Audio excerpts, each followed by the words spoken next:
देखो कल हम लोग पढ़े थे तुम्हारा isochoric process, isobaric process, isothermal process, heat capacity पढ़े थे, मोलर स्पेसिफिक हीट कैपेसिटी। उसके बाद सीपी और सीवी का डेरिवेशन कर रहे थे, CP minus CV equal to R वाला, gamma equal to CP by CV, ये सब हो गया था। तो ग्राफ वगैरह पढ़े थे ना, पीवी डायग्राम आइसोथर्मल का, फिर आइसोबेरिक का, ये सब का डायग्राम भी पढ़े थे हम लोग, ठीक है। तो अभी हम लोग आज पढ़ने वाले work done by isothermal process. ये नहीं हुआ था, work done bye isothermal process कैसे निकाला जाता है। उसके बाद एडियाबेटिक प्रोसेस क्या होता है, उसमें बहुत सारा डेरिवेशन बताएंगे। फिर cyclic process, efficiency of cycle, और क्वेश्चन नंबर 10 से 16 9 तक हो गया था। तो देखो वर्क डन बाय क्या निकालने वाले हैं हम लोग, work done bye isothermal process, ठीक है। हाँ, आइसोथर्मल प्रोसेस में टेम्परेचर क्या रहता है, कांस्टेंट रहता है। तो जैसे सपोज करो कोई भी आइसोथर्मल प्रोसेस है तो उसमें टेम्परेचर क्या लेना तुमको, कांस्टेंट। टेम्परेचर कांस्टेंट का मतलब कि जो पीवी इक्वल टू एनआरटी पढ़ते हैं ना हम लोग, उसमें पी और वी का प्रोडक्ट क्या रहेगा, कांस्टेंट रहेगा, समझ रहा है। और इसका नाम क्या दिए थे हम लोग, बॉयल्स लॉ बोलते हैं इसको। क्या बोलते हैं इसको, बॉयल्स लॉ। तो अब यहाँ पर हमको ये देखना है कि अगर सपोज करो कि हम यहाँ पर वर्क डन निकालना चाहते हैं, तो वर्क डन का फॉर्मूला क्या होता है, PDV. P delta we use करना, जब प्रेशर कांस्टेंट रहेगा तो पी डेल्टा वी लिख देना, उसको एनआर डेल्टा टी भी लिखा जा सकता है, समझ रहा बात। पी डीवी करना है यहाँ पे प्रेशर कांस्टेंट है क्या, नहीं है। वॉल्यूम कांस्टेंट है, नहीं है। क्या कांस्टेंट है, टेम्परेचर कांस्टेंट है ना। तो जब टेम्परेचर कांस्टेंट है तो ना प्रेशर कांस्टेंट है ना वॉल्यूम। हाँ, ये बोल सकते हैं कि प्रेशर और वॉल्यूम का प्रोडक्ट कांस्टेंट है, क्लियर है। तो इस वजह से हम इसको डायरेक्टली तो नहीं लिख सकते कि पी डेल्टा वी लिख के डेल्टा वी का वैल्यू रख दिया। अरे प्रेशर भी तो चेंज करेगा ना, प्रेशर यहाँ वॉल्यूम का क्या है, इन्वर्सली प्रोपोर्शनल है। तो डायरेक्ट तो हम नहीं लिख सकते, इसको इंटीग्रेशन करना पड़ेगा, आ रहा समझ में। तो हम यहाँ पे करेंगे पी डीवी का इंटीग्रेशन, जिसमें लिमिट होगा कहाँ से कहाँ तक, वी इनिशियल से वी फाइनल। अब यहाँ पर देखो पी के जगह क्या रख देंगे, पी के जगह क्या रख देंगे,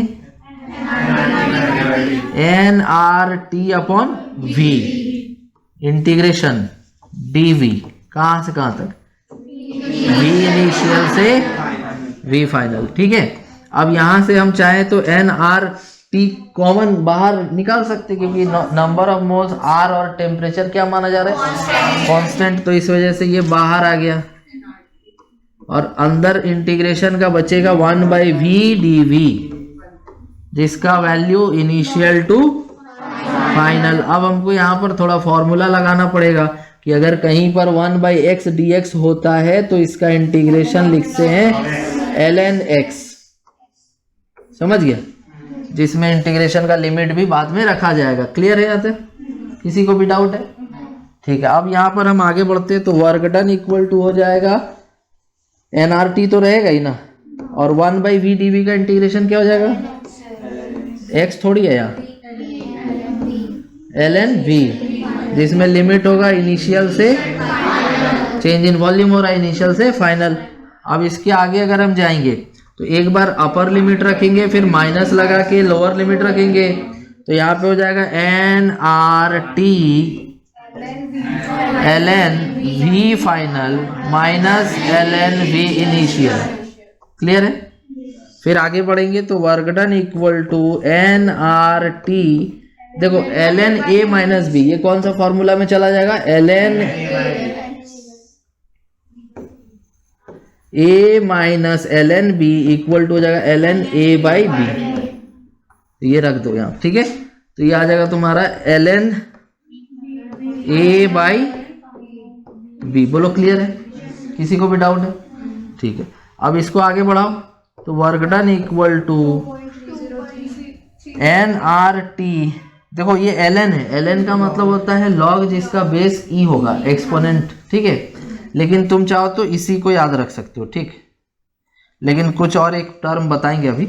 एक बात बताओ, प्रेशर और वॉल्यूम क्या है, तो अगर यहाँ V फाइनल है तो P इनिशियल लिखेंगे, नहीं समझ रहे? तो यहाँ आ जाएगा NRTln P initial by P final. तो दो फॉर्मूला यहाँ पे आ गया, एक वॉल्यूम के टर्म में और एक प्रेशर के टर्म में, क्योंकि देखो PV कांस्टेंट है ना, तो P initial V initial equal to P final V final. तो अगर हमको मान लो V final by V initial का रेशियो चाहिए तो P initial by P final होगा ना, तो वो हम रिप्लेस करके यहाँ पे रख सकते हैं। समझ गए? तो इस तरह से हमको ये दो फॉर्मूला याद रखना है, किसके लिए? Work done in isothermal process. एक बात और तुम यहाँ याद रख सकता है कि जो वर्क डन होगा उसको ऐसे भी लिख सकते हैं, work done equals to 2.303 nRT log V final by V, इसका बेस 10 है। बोलो समझ आ रहा है? तो ये तुम्हारा हो गया work done in isothermal process. किसी को भी डाउट है, कुछ भी पूछना चाहता है? अब हम लोग आ चुके एडियाबेटिक प्रोसेस में, ठीक है। अभी ये एडियाबेटिक प्रोसेस में क्या होता है ध्यान से देखो पहले तुम, उसके बाद समझेंगे। जब एडियाबेटिक प्रोसेस होगा तो उसमें तुम्हारा जो सराउंडिंग है उसके साथ एनर्जी हीट का लेना देना नहीं होगा, ठीक है। जैसे यहाँ तुम डायग्राम में देखो, इसमें तुम्हारा जो बना हुआ है ये किस चीज का बना हुआ है? वुड का बना हुआ है। और वुड हम बताए थे एक तरह का इंसुलेटर है, तो वो अंदर का हीट बाहर नहीं जाने देगा, बाहर का हीट अंदर नहीं आने देगा। तो एक तरह का एडियाबेटिक वॉल है, ये पढ़ाए थे हम एडियाबेटिक वॉल क्या होता है, डायाथर्मिक वॉल क्या होता है। तो ये एक तरह का एडियाबेटिक वॉल है। अब तुम इसको क्या करो कि गैस को कॉम्प्रेस करो, गैस को क्या करो? कंप्रेस करो। तो गैस को कंप्रेस करो तो जो अंदर में जो हीट एनर्जी वो बाहर से कुछ लेना देना हो पाएगा? नहीं। या फिर गैस को एक्सपैंड करो तो अभी हो पाएगा? नहीं। तो इन दोनों केस में मेरा जो हीट है, हीट ट्रांसफर नहीं होता है। तो एडियाबेटिक प्रोसेस जब होता है तो there is no heat transfer, चाहे सिस्टम के अंदर या सिस्टम से बाहर। तो इन दोनों केसेस में कोई भी हीट ट्रांसफर देखने को नहीं मिलता। अगर ऐसा प्रोसेस है तो वो एक तरह का एडियाबेटिक प्रोसेस है। जैसे कि rapid compression like filling of a cycle tube by hand pump. तो जैसे अगर हम साइकिल में हवा भरते हैं तो उस टाइम पे जब हम साइकिल को पुश करते हैं, ऐसे पंप करते हैं, है ना। तो ऐसे जब पंप करते हैं तो वो बहुत तेजी से होता है, सडन होता है। नहीं समझा? वो क्या होता है? सडन। तो हम तुमको बताए थे आइसोथर्मल प्रोसेस में कि जो प्रोसेस होना चाहिए वो कैसा होना चाहिए? स्लो होना चाहिए। लेकिन जो साइकिल में हवा भरते हैं वो क्या होता है? बहुत फास्ट, जिसकी वजह से क्या होता है? हीट ट्रांसफर होने का समय नहीं मिलता है। अरे हीट ट्रांसफर होना चाहिए। अगर मान लो हीट एक्सचेंज हो रहा है एक मीडियम से दूसरे मीडियम में, तो कुछ टाइम चाहिए ना। टाइम ही तो नहीं दे रहे, सडन कंप्रेस कर दे रहे हम। आ रहा समझ में? तो इसकी वजह से वहाँ टेम्परेचर राइज हो जाता है। अगर वही धीरे धीरे होता तो क्या होता है कि हीट एक्सचेंज के लिए बाहर से उसको समय मिल जाता, तो टेम्परेचर नहीं बढ़ता। लेकिन वो क्या हो गया? बहुत फास्ट हो गया। तो फास्ट हो गया तो जो मॉलिक्यूल्स या गैस मॉलिक्यूल्स है जिसको कंप्रेस किए वो बाहर से इंटरैक्ट नहीं कर पाया, हीट एक्सचेंज नहीं हो पाया, जिसके चलते वो मतलब उसका टेम्परेचर राइज हो गया। आ रहा समझ में? तो ये तुम्हारा एक तरह का एडियाबेटिक प्रोसेस हो गया। क्लियर है? अब इस एडियाबेटिक प्रोसेस में हम लोग देखेंगे कि क्या लेना है। एडियाबेटिक प्रोसेस में क्यू क्या रहेगा? नहीं। और डेल्टा क्यू क्या रहेगा? 0। No heat transfer, no heat transfer takes place. Heat transfer होगा ही नहीं। तो जब हीट ट्रांसफर होगा ही नहीं तो डेल्टा क्यू क्या रहेगा? 0 रहेगा। और क्यू का वैल्यू क्या होगा? कांस्टेंट होगा। तो इस तरह से मीडियम में हम लोग देखेंगे। इसके बाद तुमको हम पढ़ाए थे फर्स्ट लॉ ऑफ थर्मोडायनेमिक्स, है। उसके बाद PV इक्वल टू NRT। हम यहाँ पे यूज करेंगे first law of thermodynamics use करेंगे, ठीक है। Delta Q equal to delta U plus W. यहाँ पर हीट जो हम दे रहे हैं सिस्टम को, यहाँ पर जो हीट हम किसको दे रहे हैं? सिस्टम को। वो दो तरीके से यूटिलाइज कर रहा। वो पहला सिस्टम का इंटरनल एनर्जी बढ़ाने में, और दूसरा उसमें कुछ कार्य करने में, वर्क करने में। समझ रहा बात? तो ये था तुम्हारा फर्स्ट लॉ। हम थोड़ा इसको अलग तरीके से लिखेंगे, यहाँ पे हमको उसी तरह से जरूरत पड़ेगा। हम इसको यहाँ पे ऐसे लिखेंगे, D Q equals to D U plus D W. किसी को दिक्कत है इससे? समझ रहा है क्या है ये? अब यहाँ पर हम जानते हैं डी क्यू का वैल्यू क्या है? 0। क्यू कांस्टेंट है तो D Q change in Q क्या होगा? चेंज ही नहीं होगा ना वो, तो ये क्या हो जाएगा? 0। ये हो जाएगा 0, ठीक है। और डी यू क्या होता है? डी यू इंटरनल एनर्जी है, तो डी यू प्लस यहाँ डी डब्ल्यू क्या? वर्क है। तो हम यहाँ पर ऐसा लिख सकते हैं क्या कि D U equal to minus D W? नहीं हो सकता है, ठीक है। अब एक बात बताओ कि अगर इसको और आगे बढ़ाएं, हम इधर लिखे समझ जाएगा ना। हम इसको और आगे बढ़ाते हैं, ठीक है। तो यहाँ पर डी यू को लिख देंगे N C V D T और डी डब्ल्यू को पी डी वी। यही था ना फॉर्मूला, पढ़े थे ना हम लोग। तो अब यहाँ पर तुम हमको एक बात बताओ कि डी टी इक्वल टू कितना आएगा? Minus P D V by N C B. इसको इक्वेशन नंबर 1 मान ले रहे, ठीक ना। चलो आगे बढ़ते हैं, ठीक है। अब ध्यान से देखना, ये तो हो गया, ठीक है। अब एक बात बताओ, तुम ये पढ़ा था P V equals to N R T. इसको हम कर देते हैं डिफरेंशिएट, ठीक है, पार्शियली डिफरेंशिएट कर देते हैं। ऐसे चाहो तो तुम इसको टी के टर्म्स में भी डिफरेंशिएट करेगा, वही आएगा, बट हम सिंपल रखते हैं, हम इसको पार्शियली डिफरेंशिएट करते हैं। तो इसको एक बार कांस्टेंट मान के इसको डिफरेंशिएट करेंगे हम, तो p जैसा है वैसा ही रहेगा, और v क्या हो जाएगा? dv प्लस एक बार v को जैसा है वैसा रहने दो, और p क्या हो जाएगा? dp equals to n r जैसा है वैसा ही रहेगा, क्योंकि ये कांस्टेंट है ऑलरेडी, तो t को लिख देंगे dt। यहाँ तक समझ आ रहा है? चलो अब यहाँ से भी हम dt निकाल लें, तो यहाँ से dt निकालेंगे तो dt इक्वल टू क्या आ जाएगा? Yes, P D V plus V D P by N R. यहाँ तक किसी को डाउट है? 2 इक्वेशन बन गया मेरा। तुम देखो दोनों इक्वेशन से हम टी को इक्वेट कर सकते हैं, कौन सा कलर निकाले बोलो? नहीं समझ आता हमको सब। हाँ ये ठीक है,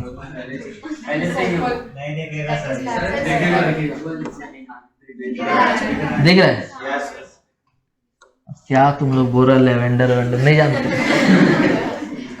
तो यहाँ पे देखो, फ्रॉम इक्वेशन 1 एंड 2, यहाँ से तुम्हारा और यहाँ से दोनों इक्वल कर दो, तो ये क्या है? P D V plus V D P upon N R equal to minus P D V by N C V. Clear है? एन कट जाएगा, सी वी इधर मल्टीप्लाई कर दो, तो ये हो जाएगा C V into P D V plus C V into V D P equal to R into, ये पी है, R into P D V. यहाँ तक समझ आ रहा है? हाँ, माइनस भी रहेगा। बोलो क्लियर है यहाँ तक? Any doubts? चलो अब क्या करो ना कि तुम यहाँ से इसको इधर ले आओ, तो C V P D V plus C V V D P plus R P D V equal to 0। अब देखो तो यहाँ पे हम इससे p कॉमन ले सकते हैं, dv कॉमन ले सकते हैं, इससे p कॉमन ले सकते हैं, dv कॉमन ले सकते हैं, तो हम इसी से ले लेते हैं कॉमन, इससे नहीं आ रहा ना, तो हम यहाँ से कॉमन ले लेते हैं क्या? p dv। तो क्या बचेगा? cv और वहाँ क्या बचेगा? r, और यहाँ क्या बचेगा? पहले से cv into V D P equal to 0। ये क्या है? cp है, क्योंकि cv minus cp minus cv equal to r था ना, तो cp इक्वल टू क्या आ जाएगा? r प्लस cv, तो इसको लिख देंगे r। आगे बढ़ते इधर है ना, तो ये आ जाएगा तुम्हारा p dv into cp plus cv into V D P equal to 0। Clear है? चलो अब यहाँ पर ध्यान से देखना कि तुम्हारा कुछ कॉमन नहीं आ रहा ना, ठीक है, इसको उधर भेज दो, डिवाइड कर दो, cv से डिवाइड कर दो, cv से इसको भी और इसको भी कर सकते कि नहीं कर सकते? तो हम इसको लिख देंगे p dv cp by cv plus ये सीवी कट जाएगा, क्या बचेगा, V D V equal to 0, ये गामा हो जाएगा। तो यहां से आ जाएगा, क्या आ जाएगा, बताओ बताओ बताओ बताओ,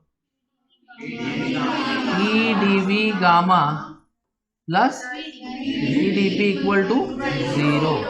क्लियर है? चलो यहां से तुमको हम इतना कर दिए।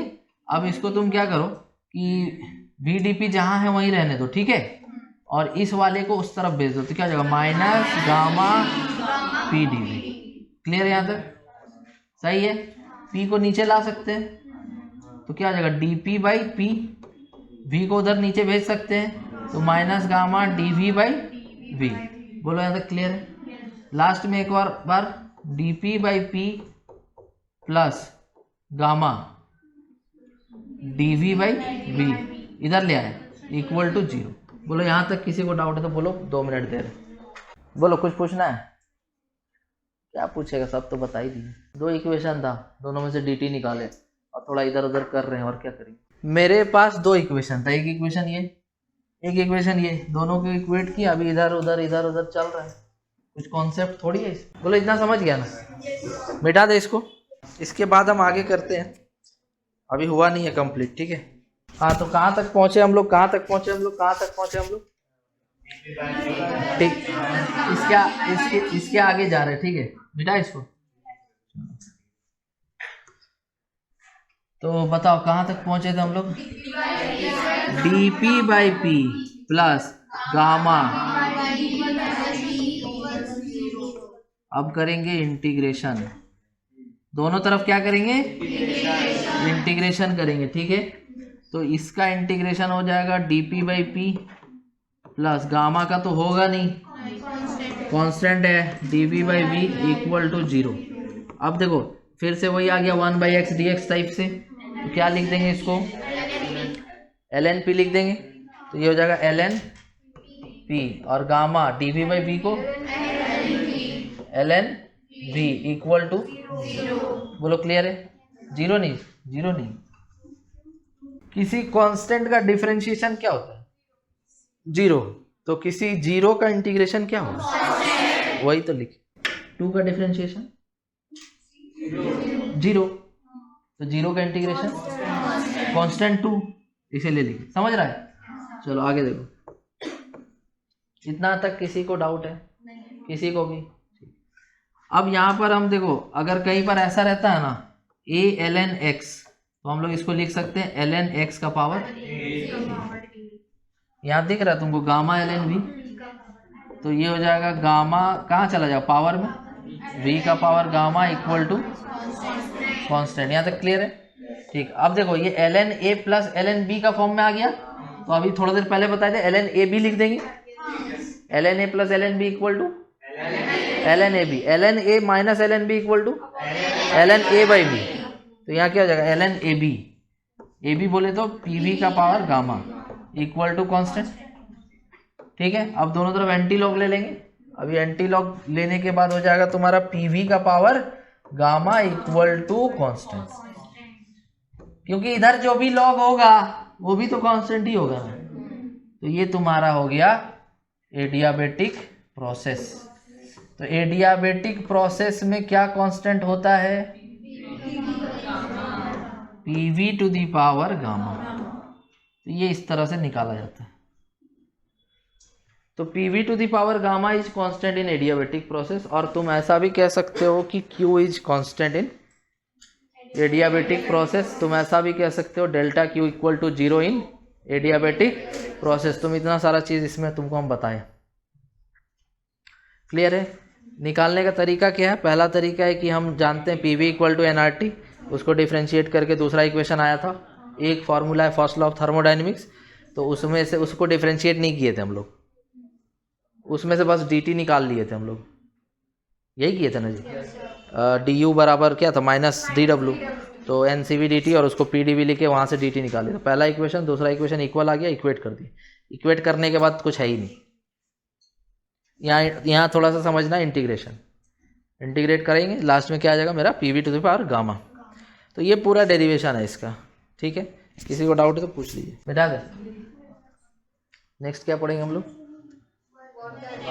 वर्क डन इन एडियाबेटिक प्रोसेस, इसका ग्राफ भी पढ़ेंगे कैसा ग्राफ होगा, ठीक है ना। तो अब हम लोग पढ़ने जा रहे हैं वर्क डन इन एडियाबेटिक प्रोसेस। तो इतना तो पता चल गया कि पीवी का पावर गामा क्या रहेगा इसमें, कांस्टेंट। ये सबसे important relation, PV to the power gamma constant सबसे इंपॉर्टेंट रिलेशन है। अच्छा, इसमें तुम ऐसा भी कर सकता है, देखो कि यहाँ पर पीवी इक्वल टू एनआरटी तो पता ही था सबको, तो अगर पीवी इक्वल टू एनआरटी है तो पी इक्वल टू क्या होगा, एनआरटी बाई वी होगा।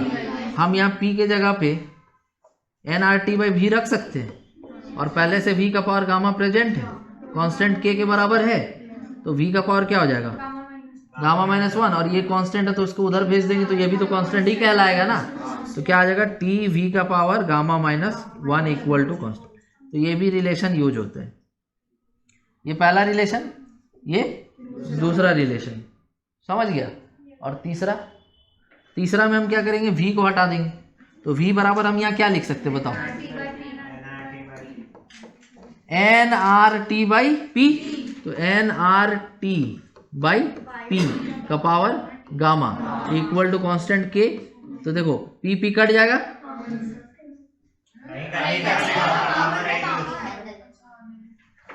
हो समझ रहे हो। तो P और NR क्या है, तो उधर जाके वो भी कांस्टेंट, उसको मान्यता नहीं देना है। और T का पावर क्या, गामा है, और P का पावर भी गामा इक्वल टू K। तो यहाँ से मेरा आ जाएगा P का पावर 1, यहाँ क्या 1 और यहाँ गामा नीचे है, तो 1 माइनस गामा, और T का पावर गामा इज कांस्टेंट। बोलो क्लियर है। तो तीन चीज याद रखेंगे, पहला ये, दूसरा ये, और तीसरा ये। चलिए आगे क्या आएगा, वर्क डन इन एडियाबेटिक प्रोसेस। तो देखिए कैसे निकालते हैं, वर्क डन इन एडियाबेटिक प्रोसेस, ठीक है। ध्यान से देखो कि वर्क डन का फॉर्मूला क्या होता है, ईडीवी होता है।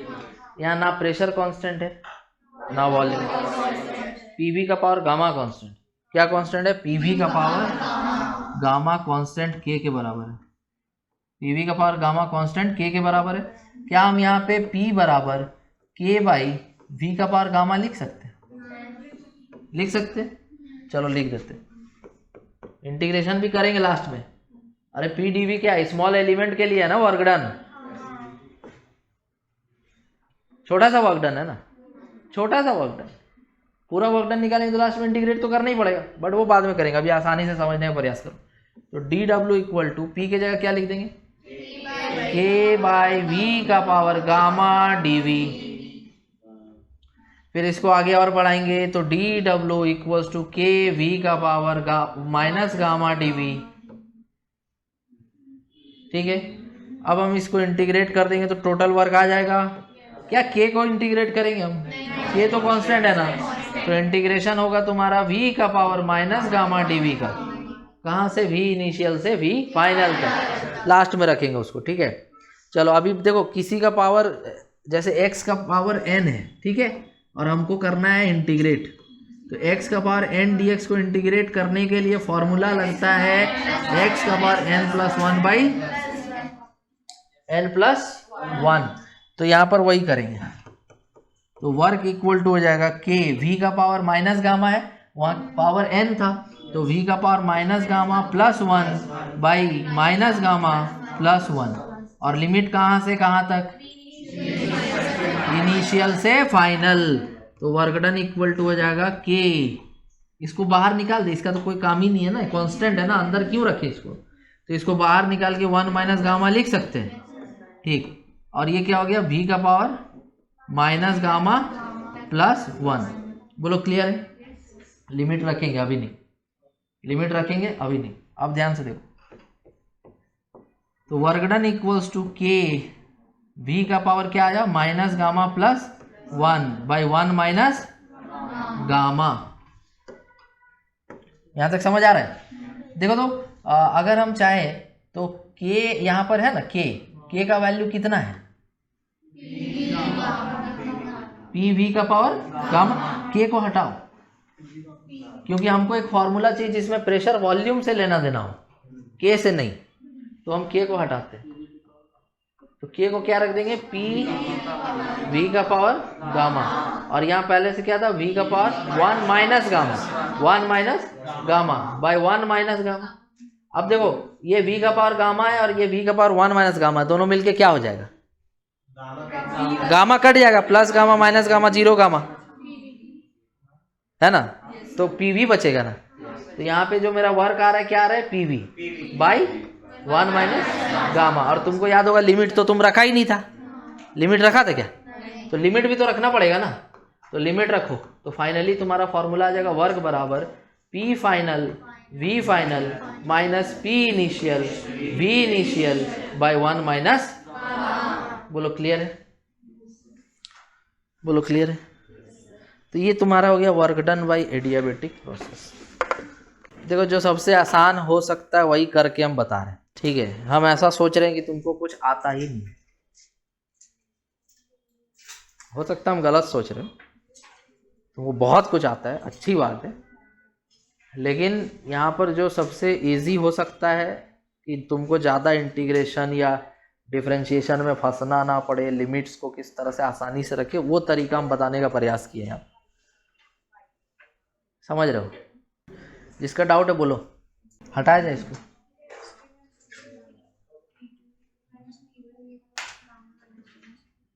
ठीक है, अच्छा बात।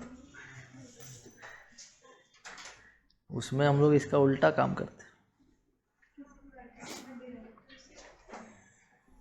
हम लोग इसमें जो प्रेफरेंस देते हैं सिस्टम को देते हैं।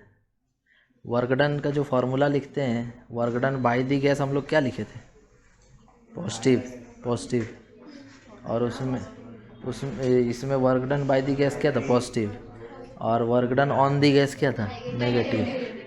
तुम उसमें उल्टा पढ़े होगे, तुम उसमें उल्टा पढ़े होगे, क्योंकि उसमें ज़्यादा भाव हम लोग सिस्टम को नहीं देते हैं, हम सिस्टम को भाव दे रहे हैं, ठीक है। हाँ, तुम्हारे पास सपोज करो कि एक डेयरी मिल्क है, चॉकलेट है तुम्हारे पास, तुम्हारे बगल में प्रेम बैठा है, तुम्हारे पीछे अमन बैठा है। अब तुम लेके आया तो तुम ये चॉकलेट दे दिया अमन को, प्रेम को नहीं दिया, क्योंकि तुम्हारे नज़र में उसका थोड़ा प्रेफरेंस ज़्यादा है, तुम सोच रहे कि वो मेरा ज़्यादा अच्छा दोस्त है तो हम उसी को खिलाएंगे, इसको नहीं देंगे। यहाँ पर सिस्टम और सराउंडिंग दो चीज़ें। अगर हम सिस्टम को सब कुछ देख रहे, सब कुछ मान रहे सिस्टम को, तो अगर work done by the system है, सिस्टम अगर काम कर रहा है तो हम उसको क्या मान रहे हैं, पॉजिटिव मान रहे हैं। और अगर सिस्टम पे वर्क हो रहा है तो उसको हम नेगेटिव मान रहे हैं। और केमिस्ट्री में थोड़ा सा इसका उल्टा करते हैं हम लोग, सब कुछ मतलब बदलता नहीं है, मतलब नहीं बदलता, ठीक है ना, मतलब नहीं बदल। अगर इसका नाम अमन होता और उसका नाम प्रेम होता, फिर भी तुम चॉकलेट उसी को देते, तो कुछ बदल नहीं रहा है, नहीं समझे, बस साइन बदल रहे, समझ रहे, साइन बदल रहे। खैर इस पे हमको बहस करना ही नहीं है, हम यही पढ़ाते हैं और तुमको यही पढ़ना है। अब अनवर सर पढ़ाए होंगे माइनस वाला, है ना, तो उनसे पूछना कि क्यों पढ़ा रहे सर आप माइनस। ठीक है, जब मेरे पे बात आ गया तो बात यही है कि आपका सिस्टम यहाँ पे आपका ये है, मतलब ये सब कुछ सिस्टम ही सब देख रहे हैं, सिस्टम के नज़र से देख रहे हैं, ठीक है ना। सपोज करो, देखो एक बात बताओ, एक आदमी यहाँ खड़ा है, ठीक, एक आदमी यहाँ खड़ा है, दो आदमी और एक आदमी बीच में, इसके रेस्पेक्ट में इसका पोटेंशियल एनर्जी नेगेटिव होगा, इसके रेस्पेक्ट में उसका पोटेंशियल एनर्जी पॉजिटिव होगा, समझ रहे हो। इसके रेस्पेक्ट में इसका पॉजिटिव होगा, उसका पॉजिटिव होगा, ठीक। उसके रेस्पेक्ट में इसका नेगेटिव, इसका भी नेगेटिव। तो देखने के हिसाब से साइन बदल गया ना, हैं, देखने के हिसाब से साइन नहीं बदल गया, तो उस हिसाब से देखो ना, और ज़्यादा कुछ है नहीं, समझ आ रहा बात, यही है, ज़्यादा दिमाग क्यों लगाना है, यही है। चलिए आगे बढ़े, हटा दे इसको। अब हम लोग पढ़ेंगे ग्राफ। क्या पढ़ेंगे? ग्राफ। चलिए, क्या ग्राफ पढ़ना है? इंडिकेटर डायग्राम बोलते हैं, पीवी डायग्राम बोलते हैं ना इसको। इसका जो ग्राफ होता है वो ऐसा होता है, जैसा आइसोथर्मल वाला था वैसा होता है, लेकिन अंतर है दोनों में। क्या अंतर है पढ़ेंगे आगे। ये ग्राफ हो गया, किसका ग्राफ हो गया? Adiabatic process. अगर एरो ऐसे है इसका मतलब वॉल्यूम बढ़ रहा है, और अगर एरो ऐसे है मतलब, अरे वॉल्यूम देखो, वॉल्यूम देखो। मेन्यू में जो रहेगा वही खाएगा ना, है? मेन्यू में वॉल्यूम है, यहाँ प्रेशर नहीं खाना तुमको। यहाँ पर वॉल्यूम बढ़ रहा है और यहाँ वॉल्यूम डिक्रीज हो रहा है। इनिशियल यहाँ थे, फाइनल यहाँ गए, तो वॉल्यूम उधर गया, उसमें वॉल्यूम इधर गया। तो अगर वॉल्यूम घटा तो एडियाबेटिक कॉम्प्रेशन, और अगर वॉल्यूम बढ़ा तो एडियाबेटिक एक्सपेंशन। तो उसके हिसाब से हम लोग देखते हैं वॉल्यूम बढ़ा या घटा, उसके हिसाब से एडियाबेटिक एक्सपेंशन या एडियाबेटिक कॉम्प्रेशन होता है। एक और बहुत अच्छा लाइन तुम सुना होगा, एडियाबेटिक एक्सपेंशन कॉजेज कूलिंग। अरे साइकिल का हवा में पंप भरता है तो पंप ठंडा हो जाता है, कॉम्प्रेशन हुआ ना, कॉम्प्रेशन हुआ, टेम्परेचर बढ़ा। एक्सपेंशन, एडियाबेटिक एक्सपेंशन होगा, ठंडा होगा। क्या होगा? ठंडा। क्यों? क्योंकि फॉर्मूला है टी.वी. का पावर कांस्टेंट। ठीक है, सपोज करो कि अभी वॉल्यूम V है, हम उसको, और गामा का वैल्यू है 5/3। गामा क्या है? 5/3। गामा 5/3 है, किसके लिए होता है? मोनोएटॉमिक गैस का गामा 5/3। क्या पड़ता है जी? और गामा यहाँ 5/3 हो गया, ठीक है? नहीं पता ये सब? नहीं, रुक जाओ। CV equals to FR/2, monoatomic है तो 3R/2। CP equals to R plus CV है, R प्लस CV, तो R प्लस 3R/2 तो 5R/2। अब gamma equal to CP/CV, gamma equal to CP/CV, तो 5R/2 डिवाइडेड बाई 3R/2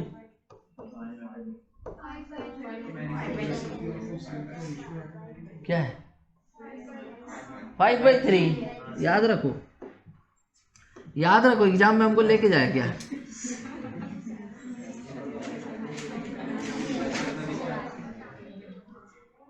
नहीं, exam में हमको लेके तो नहीं जाएगा ना तुम?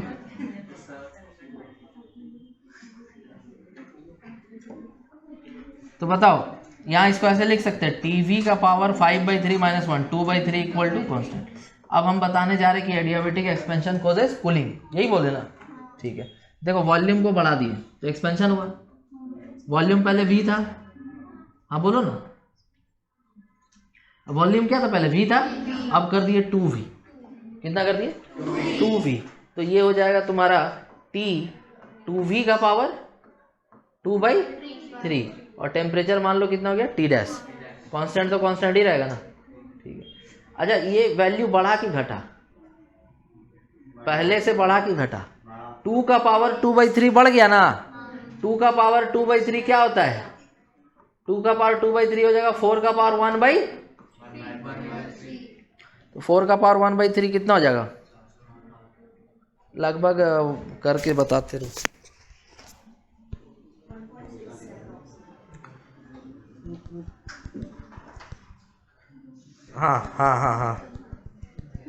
हाँ 1.6 के आसपास होगा ना जी? अरे 1.6 के आसपास होगा। तो जो मेरा नया T' है, देखो तो ये जो वैल्यू है, ये क्या हो गया? T' into 1.6 times of V का पावर 2/3 इक्वल टू कॉन्स्टेंट। पहले से ज़्यादा है कि कम है? ये वाला वैल्यू, ये पहले V था, V का पावर 2/3, अब कितना है? 1.6 टाइम्स ऑफ V का पावर 2/3 बढ़ गया। दैट मीन्स कि कांस्टेंट रखने के लिए इसको कम होना पड़ेगा कि ज़्यादा होना पड़ेगा? हो गया। Temperature down, cool. कुछ समझ आ रहा है? ऐसे हम रिलेट करके तुमको बता दी, फिर से बताना है। हो गया ना, समझ आ गया सब? ठीक है, आगे बढ़ते हैं। हाँ, ये ग्राफ समझ आइए, ये क्या है? इंडिकेटर डायग्राम किसका? एडियाबेटिक प्रोसेस का। चलिए देखिए, तुम अभी पढ़ा था पीवी का पावर गामा इज, हम इसको डिफरेंशिएट कर रहे हैं, ठीक है। पहले पी गामा बाहर आएगा, वी का पावर गामा -1 होगा, डीवी होगा प्लस डीपी होगा ये, और वी का पावर गामा इक्वल टू, अब ठीक है, अभी देखो कैसे हुआ। पी जैसा वैसा है, यहाँ पे वी का पावर जैसा वैसा है। एक बार इसको डिफरेंशिएट करना है तो गामा बाहर आ जाएगा, और वी का पावर में गामा -1 और वी का डीवी। स्टेप वाइज समझो, फिर से बताए, ठीक। प्लस वी का पावर गामा जैसा था वैसा है, और पी का क्या हो गया डीपी, और के का क्या हो गया 0, कांस्टेंट है ना। बोलो क्लियर है? ठीक। अब यहाँ पर देखो v का पावर गामा कॉमन आएगा, देखो तो ये है गामा p, v का पावर गामा बाई v, तब ना हुआ v का power gamma -1 into D V plus v का power gamma dp equal to 0। तो यहाँ से क्या कॉमन आ रहा है? v का पावर गामा कॉमन आ गया, यहाँ क्या बचा? Gamma p by V D V plus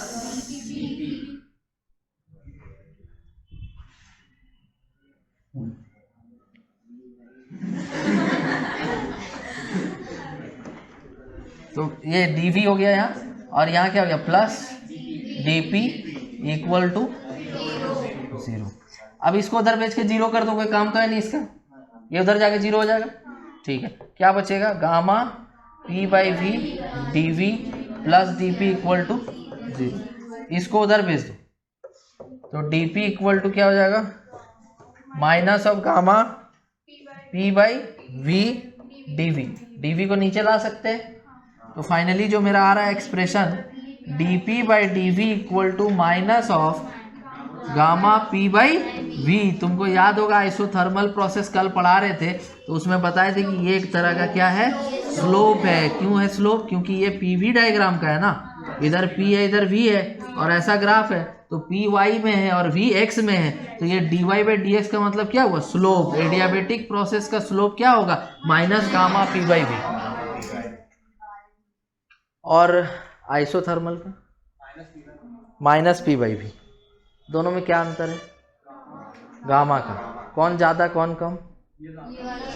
ये गामा टाइम्स ज्यादा है। नहीं समझ रहे?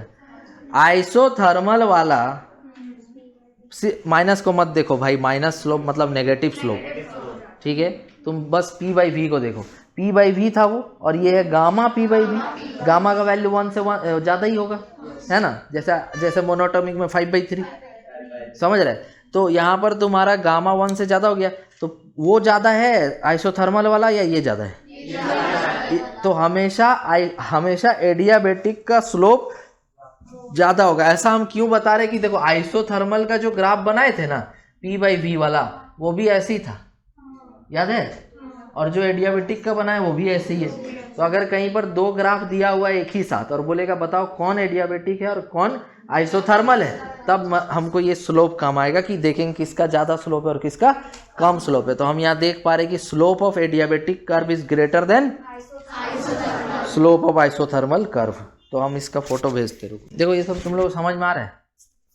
हाँ, क्योंकि ये तुमको पढ़ना है, ये सब थर्मोडायनेमिक्स से क्वेश्चन आएगा तुम्हारे एग्जाम में, और ये सब चैप्टर अच्छा चैप्टर, शरीफ चैप्टर है, पहले बताया, ठीक है ना। कुछ चैप्टर है वो लोग गुंडा है, तो वो लोग तुमको बहुत परेशान करेगा, ठीक है। बट कुछ चैप्टर है जो बहुत शरीफ सीधा सा। थर्मोडायनेमिक्स बहुत अच्छा चैप्टर है, मतलब थोड़ा सा प्रैक्टिस करना है ना। एकदम स्ट्रेट फॉरवर्ड क्वेश्चन रहेगा, तुमको समझ में भी आएगा क्वेश्चन में क्या बोल रहा है, प्रैक्टिस करके जाएगा तो बनेगा भी। अभी हम तुमको बताने जा रहे हैं कि अगर कहीं एक ऐसा ग्राफ दिया हो, देखो जी P और V है, और एक ग्राफ दिया हुआ है ऐसे, ठीक है, और एक ग्राफ दिया हुआ है ऐसे। इसमें क्या हो रहा है? एक्सपेंशन। और इसमें कंप्रेशन, ठीक है, क्योंकि इसमें वॉल्यूम घट रहा है उसमें बढ़ रहा है। अब तुम ध्यान से देखो अगर, तो इन दोनों में से एडियाबेटिक कौन है और आइसोथर्मल कौन है? अच्छा तुम यहाँ बैठ जाओ, और किसमें ज़्यादा मजा है? हाँ, क्योंकि उसमें पूरा स्लोप अधिक है, ज़्यादा उठा हुआ है, ज़्यादा नहीं उठा हुआ है, तो उसमें एकदम सर्रा से ऐसे जाएगा तुम, सर्राते हुए पूरा तेजी के साथ। तो ये तुम्हारा किसका है? एडिया, और ये क्या है? आइसोथर्मल। इसमें देखो तो किसमें ज़्यादा मजा आएगा? इधर ज़्यादा मजा आएगा, तो ये स्लोप अधिक है इसका स्लोप कम है, तो ये क्या? एडिया, और ये क्या? आइसो। बोलो क्लियर है? किसी को कोई डाउट? कोई डाउट किसी को भी? तो इस तरह से तुमको सारा याद रखना है। तो हो गया सारा प्रोसेसेस, बस एक साइक्लिक प्रोसेस है, वो कुछ नहीं। तो इतना तुमको समझ में आया सारा प्रोसेस? पहला प्रोसेस क्या था जी? आइसोबेरिक पढ़ाए थे पहले, उसके बाद आइसोकोरिक, आइसोथर्मल, एडियाबेटिक, यही बताया ना। अभी तुम्हारा साइक्लिक बताएंगे, छोटा सा, उसमें ज़्यादा कुछ दिमाग नहीं लगाना है, छोटा सा प्रोसेस है। उसके बाद रिवर्सिबल, इरिवर्सिबल, वो आगे पढ़ाएंगे थोड़ा सा, हीट इंजन जब बताएंगे ना तो उस टाइम। तो ये प्रोसेस तुमको इतना बताएं हम। अब इसमें से हम क्या करते हैं, तुमसे थोड़ा एक सवाल पूछते हैं हम, ठीक है? और मेरा सवाल कुछ ऐसा है, तो इधर P है, इधर क्या V है? इधर P है, इधर V है। नहीं, याद दिलाते रहो, नहीं पढ़ाते रहेंगे हम उधर। तो देखो, मान लो हम एक ग्राफ बना दिया ऐसा, एक ग्राफ बना दिया ऐसा, एक ग्राफ बना दिया ऐसा, एक ग्राफ बना दिया ऐसा, कौन किसका किसका बताओ? इसमें तुम्हारा प्रेशर कांस्टेंट है, तो आइसोमेरिक। इसमें वॉल्यूम कांस्टेंट है, आइसोकोरिक। और एक ऐसे क्या बड़ा है ना, स्लोप बड़ा है ना, एडियाबेटिक। और इस एरो उल्टा बना दी, रुक जाओ, सॉरी। हाँ देखो, ये कौन वाला है अभी बताए? कहाँ है? ये आइसो है, और ये एडिया है। और इसमें कैसे जा रहा था? ऐसे जा रहा था। इसमें ये एडियाबेटिक है, और ये आइसो, ये दूसरा वाला देख लो, मिला लो, देखो सही बना है। हाँ वही, और ये अब ठीक है, समझ आ गया सारा ग्राफ कैसे होता है कैसे नहीं? किसी को कोई डाउट है, पूछना है कुछ? चलिए, बहुत अच्छा। Next process is cyclic process, ठीक है? तो साइक्लिक प्रोसेस में तुम्हारा जो इनिशियल पॉइंट होगा वही फाइनल पॉइंट। ये पहले भी डिस्कस हुआ था ना? हाँ, जिसमें वर्क डन पॉजिटिव और नेगेटिव नहीं बताए थे। हाँ देखो, जैसे ये प्रोसेस देखो, ये कैसा क्लॉकवाइज ऐसे जा करके इधर जा रहे, क्लॉकवाइज। मान लो यहाँ से चालू हुआ, सॉरी यहाँ से चालू हुआ और कहाँ पहुँच गया? यहाँ से चालू हुआ, यहाँ पहुँच गया, फिर यहाँ से चालू हुआ, यहाँ पहुँच गया। समझ आ रहा है? इस केस में देखो, इस केस में तुम्हारा जो प्रोसेस हो रहा है, इसमें ये प्रोसेस यहाँ से यहाँ गया, फिर यहाँ से यहाँ आया, तो जहाँ इनिशियल पॉइंट था वही क्या है? मेरा फाइनल पॉइंट। तो यहाँ पे तुमको ये याद रखना है कि एक ऐसा the process in which initial and final states are same. तो जो इनिशियल स्टेट होगा वही फाइनल स्टेट होगा, तो उस प्रोसेस को बोला जाएगा साइक्लिक प्रोसेस। अब इसका एग्जांपल क्या है? तो रेफ्रिजरेटर और एयर कंडीशनर, कार्नोट इंजन भी है, ये हम लोग पढ़ेंगे आगे। रेफ्रिजरेटर साइकिल क्या होता है, कार्नोट साइकिल क्या होता है, ठीक है? और heat is supplied to the system for clockwise and heat is taken from the system for anti-clockwise cycle. Heat is supplied to the system. Heat is supplied मतलब क्या दे रहे? हीट दे रहे। Heat is supplied to the system for clockwise cycle. तो ये जो clockwise cycle है, इसमें हीट क्या हो रहा है? सप्लाई किया जा रहा है, हीट सप्लाइड है ना। And heat is taken out, इसमें क्या हो रहा है? Heat taken out. और हमको ये भी याद रखना है कि जो भी क्लॉकवाइज साइकिल या एंटी क्लॉकवाइज साइकिल जो भी है, उसमें चेंज इन इंटरनल एनर्जी क्या हो, जीरो, क्योंकि इंटरनल एनर्जी क्या स्टेट फंक्शन है, पाथ डिपेंडेंट नहीं है, पाथ फंक्शन नहीं है, वो इनिशियल स्टेट और फाइनल स्टेट पे डिपेंड करेगा। तो जो इनिशियल स्टेट है वही इसका फाइनल स्टेट है, इसीलिए change in internal energy zero हो जाएगी। चलो देखो समरी करते हैं। यहाँ देखो पहला प्रोसेस था जी आइसोथर्मल, उसमें तुम्हारा change in internal energy zero था, क्योंकि इसका फॉर्मूला क्या होता है NCV डेल्टा टी। और अगर आइसोथर्मल प्रोसेस तो चेंज इन टेम्परेचर होगा ही नहीं, तो इंटरनल एनर्जी जीरो होगा। दैट मीन्स फर्स्ट लॉ के हिसाब से डेल्टा क्यू बराबर डेल्टा यू प्लस डब्लू, जिसमें से ये जीरो हो गया तो डेल्टा क्यू डब्लू के बराबर हो जाएगा। ये फॉर्मूला डिराइव करके बताए NRT ln V final by V initial. अगर हम चाहें तो V फाइनल को P इनिशियल और V इनिशियल को P फाइनल लिख के भी इसका वर्क डन निकाल सकते हैं। एडियाबेटिक प्रोसेस में बताया कि हीट का चेंज ट्रांसफर नहीं होगा, delta Q zero, that means Q क्या है, कांस्टेंट है। साथ ही साथ ये भी पढ़े कि PV to the power gamma ये भी क्या रहेगा, कांस्टेंट। और हम ये भी पढ़े कि TV to the power gamma -1 ये भी क्या रहेगा, कांस्टेंट रहेगा। और डेल्टा यू तो जो होता है वही होगा यहाँ पे NCV डेल्टा टी। उसके बाद वर्क डन निकालने के लिए भी डेरिवेशन किए हम लोग। डेल्टा क्यू जीरो था यहाँ पे, तो जब डेल्टा क्यू तुम्हारा जीरो है तो जो भी वर्क डन हो जाएगा वो नेगेटिव ऑफ इंटरनल एनर्जी हो जाएगा, तो इसीलिए work done is negative of internal energy. साथ में ये भी पढ़े कि पी नीचे हम क्या लिखे थे, 1 माइनस गामा, हम 1 माइनस गामा लिखे थे ना नीचे, और ऊपर लिखे थे फाइनल माइनस इनिशियल। ठीक है,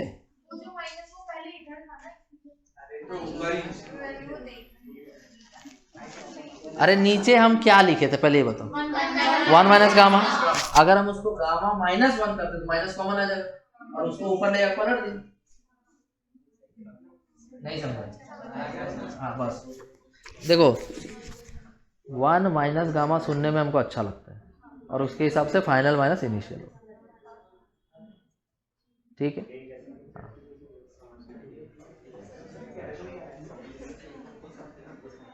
गामा नीचे में गामा -1 जब लिखोगे ना तब तुम इनिशियल माइनस फाइनल, बोलो डाउट है। और आइसोबेरिक में क्या हो गया, NCP dt, क्योंकि ये कांस्टेंट प्रेशर पे होगा ना, तो प्रेशर अगर कांस्टेंट है तो Q का वैल्यू NC dt होता है ना, NC dt, तो C की जगह क्या लिख दें CP, क्योंकि प्रोसेस किस में हो रहा है, कांस्टेंट प्रेशर। और ये क्या NCV dt जो होता है वही, और ये P delta V, pressure constant है, आराम से डेल्टा V करके वर्क डन निकाल लेंगे। लास्ट में आइसोकोरिक में क्या रहेगा, डेल्टा Q बराबर डेल्टा U, इसमें वर्क डन नहीं होगा क्योंकि वॉल्यूम क्या कांस्टेंट है, तो वर्क डन होता है P डेल्टा V, वॉल्यूम इसमें नहीं होगा, वर्क डन इसमें नहीं होगा। और NCV डेल्टा T क्या हो जाएगा, चेंज इन इंटरनल एनर्जी, और वर्क डन क्या हो जाएगा जीरो। तो ये पूरा समरी हो गया इसका। नेक्स्ट टॉपिक क्या तुम्हारा, एफिशिएंसी ऑफ ए साइकिल। तो एफिशिएंसी का मतलब होता है कि कोई भी प्रोसेस या कोई भी साइकिल कितना ज़्यादा इफेक्टिव है। जैसे तुम गाड़ी में तेल डलवाया 1 लीटर, तो जो 1 लीटर तेल है वो तुम्हारा पूरी तरह से एनर्जी वर्क में कन्वर्ट नहीं हो पाएगा, उसमें कुछ लॉस होगा। जैसे loss in the form of heat, loss in the form of sound, बहुत तरह का एनर्जी लॉस होगा वहाँ पे। तो जितना हम इनपुट दे रहे हैं उतना 100% आउटपुट पाना संभव नहीं है, असंभव है ये, ठीक है। तो हमको यहाँ पर निकालना होता है एफिशिएंसी, और हम जनरली हमारा कोशिश ये रहता है कि हम ऐसा मशीन डिज़ाइन करें जिसका एफिशिएंसी ज़्यादा हो। आ रहा समझ में। जैसे तुम अलग अलग कंपनी का गाड़ी खरीदना, जैसे तुम खरीदना गाड़ी इसका मारुति सुजुकी का, ठीक है, और तुम खरीदना गाड़ी इसका टाटा का, फॉर्चूनर नहीं लेना है, फिर उसका ये पैसा EMI भरना होगा ना, तो वो नहीं लेना। तो फिर तेल कहाँ से डलवाए, जब तेल ही नहीं डलवाए तो एग्जाम्पल कैसे देंगे फिर। तो यहाँ पर तुम्हारा जो प्रोसेस है, जैसे क्या बता रहे थे, एक गाड़ी किसका है, सुजुकी का, और एक गाड़ी टाटा का, तो तुम दोनों में 1 लीटर तेल डलवाओ, दोनों का एफिशिएंसी अलग अलग होगा। सुजुकी वाला गाड़ी ज़्यादा माइलेज देगा, टाटा वाला गाड़ी कम माइलेज देगा। तो ये सब डिपेंड करता है मशीन या जो इंजन है उसका एफिशिएंसी पे, ठीक है। अगर कोई इंजन बहुत ज़्यादा एफिशिएंट है तो उसका परफॉर्मेंस भी उतना अच्छा होगा, ठीक है। लेकिन गाड़ी टाटा का ही खरीदेंगे, क्यों? नहीं रे भाई, सेफ्टी भी तो चाहिए ना। टाटा नेक्सन, ठीक है, अल्ट्रोज, टाटा अल्ट्रोज। टाटा का गाड़ी सेफेस्ट गाड़ी होता है, अच्छा गाड़ी होता है, ठीक है। माइलेज वाले चाहिए तो फिर सुजुकी का गाड़ी बढ़िया होता है, बट हम सेफ्टी को ज़्यादा प्रेफरेंस देंगे क्योंकि हमको जीवित रहना है, तभी पेट्रोल डलवा पाएंगे हम, ठीक है। तो इस वजह से हम सेफ्टी को प्रेफरेंस देंगे, माइलेज को नहीं। ऐसे ये सब बात करना बेफिजूल है। ये आदमी लोग इधर मर्सिडीज लेके कहाँ कहाँ उड़ जाता है। आदमी अगर आदमी टाइप गाड़ी चलाएगा तब ना जिंदा बचेगा। कितना भी सेफेस्ट गाड़ी हो, अगर वो हद पार करेगा तो भाई डिवाइडर में टकराने के बाद दो पार्ट में तो बट ही जाएगा गाड़ी बीचों बीच, तो वो तो पॉसिबल नहीं है ना, समझ रहा बात। तो इसीलिए सेफ्टी ज़्यादा ज़रूरी है, लेकिन आदमी को अकल से सेफ होना भी ज़्यादा ज़रूरी है, ठीक है। अभी किसी का अकल ही अंधा है तो वो कितना भी अच्छा गाड़ी ले ले सेफ्टी वाला, ठीक है, प्रॉब्लम हो गई। आ रहा समझ में। तो वर्क डन इक्वल टू नहीं, एफिशिएंसी क्या होता है? एफिशिएंसी क्या होता है? Work done by heat supplied, यही ना, work done by heat supplied, मतलब कितना काम हुआ और तुम कितना हीट दिया, समझ रहा बात। तो ये एक तरह से क्या आउटपुट है, ये क्या एक तरह से आउटपुट, और ये एक तरह से इनपुट है। तो आउटपुट बाई इनपुट को एफिशिएंसी बोला जाता है। आउटपुट कभी भी इनपुट से ज्यादा होगा? आउटपुट कभी भी इनपुट के बराबर होगा? अगर आउटपुट इनपुट बराबर है तो एफिशिएंसी तो 100% आ जाएगा ना। तो 100% एफिशिएंट मशीन बना दिया तब क्या करना फिर, हो तो क्या काम, उसके आगे क्या करना ही कुछ नहीं है। अरे 100% एफिशिएंट मशीन का मतलब हो गया कि अब जीवन में और कुछ नहीं करना है, बस हो गया खत्म। 100% एफिशिएंट मशीन प्रैक्टिकली पॉसिबल थोड़ी है, कुछ ना कुछ लॉस तो होगा ना, कुछ ना कुछ लॉस तो होगा ना। तुम उसको मिनिमाइज कर सकता है, लेकिन 100% एफिशिएंसी तुम थोड़ी क्रिएट कर देगा। आ रहा समझ में? कुछ ना कुछ लॉस होगा क्योंकि तुम रियल वर्ल्ड में रह रहे हैं। यहाँ पे बहुत तरह का फोर्सेस है, बहुत तरह का रेजिस्टेंस है जो ऑफर करना होगा, जो मशीन को मिलेगा जब वो चलेगा। तो इसीलिए एफिशिएंसी 100% नहीं होगा। अब कोई बोलेगा आके सर कार्नोट साइकिल का एफिशिएंसी तो 100% होता है। भाई प्रैक्टिकली नहीं होता है, वो थियोरेटिकली है वो। अब आ गया क्वेश्चन नंबर 10। अरे भाई टारगेट पूरा हो जाएगा, जल्दी बनाओ। देखो जब तक पूरा नहीं पढ़ाएंगे हम छोड़ेंगे नहीं, पहले बता दे। 10, 11, 12, 13, 14, 15, 16 क्वेश्चन था ना, 7 क्वेश्चन है। Find the ratio of delta Q by delta you and delta Q by delta W in an isobaric process. Isobaric process का मतलब प्रेशर कांस्टेंट रहेगा, और प्रेशर कांस्टेंट रहेगा, साथ में डेल्टा क्यू को लिखेंगे N C P delta T, N C P delta T. Delta Q equal to N C P delta T है ना, और delta U equal to N C V delta T. अगर मेरे को delta Q by delta U निकालना है तो N cut जाएगा, डेल्टा टी कट जाएगा, क्या बचेगा? C P by C V. तो delta Q by delta U equal to C P by C we क्या हो जाएगा? गामा। उसके बाद क्या है? रेशियो निकाल लिए इसका, फिर delta Q by delta W भी निकालना है। तो डेल्टा क्यू लिख देंगे N C P delta T, और डब्ल्यू क्या होता है? डब्ल्यू देखो डेल्टा डब्ल्यू ये होता है, डेल्टा डब्ल्यू इक्वल टू होता है ये delta Q minus delta U first law के हिसाब से, और ये हो जाएगा N C P delta T, और ये हो जाएगा N C V delta T. तो इसको यहाँ रख दो। तो N C P delta T minus N C V delta T, delta T cut गया, एन कट गया, तो ये आ गया C P upon C P minus C V. ऊपर नीचे सी वी से डिवाइड कर दो, तो C P by C V हो जाएगा, और ये हो जाएगा C P by C V हो जाएगा, और ये हो जाएगा -1, तो हो जाएगा गामा बाई गामा -1। कितना लोग सही? ठीक। चलिए देखिए, what is the heat input needed to raise the temperature of 2 mole of helium gas from 0 से 100 at constant volume. Heat delta Q constant volume है ना, तो डेल्टा यू के बराबर होगा क्योंकि वर्क डन क्या हो जाएगा? 0। पहला बना रहे हैं, डेल्टा क्यू इक्वल हो जाएगा N C V delta T.